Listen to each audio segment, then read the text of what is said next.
আসসালামু আলাইকুম। মিষ্টি লেবু বা সুইট লেমন সংগ্রহ করব। দেখুন এটি অলমোস্ট পুরোটাই প্রায় কালার ধরে আসছে। এটি এখন সংগ্রহ করা যাবে। এটি হচ্ছে সুইট লেমন বা মিষ্টি লেবু। বিসমিল্লাহ। এটা অনেক শক্ত, সহজে গাছ থেকে পড়ে না। দেখুন পুরোটা সহ চলে আসলো। এটা সেন্টটা এটার যে স্মেল বা আমি গন্ধটা বলি, এটা পুরোপুরি একদম কমলার মতো। আমি এই পাশ থেকে আরেকটা সংগ্রহ করি।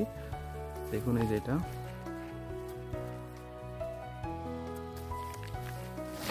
আমি আপাতত এই দুটোই সংগ্রহ করলাম। দেখুন একদম যখন এটা পুরোপুরি কালার ধরে, একদম হলুদ কালার হয়, যেমনটা ঠিক কমলার হয়ে থাকে, এটাও ঠিক সেরকমই হয়ে থাকে ন্যাচারাল। তবে এটা পুরোপুরি না পাকলে আসলে খাওয়া যায় না, টক লাগে।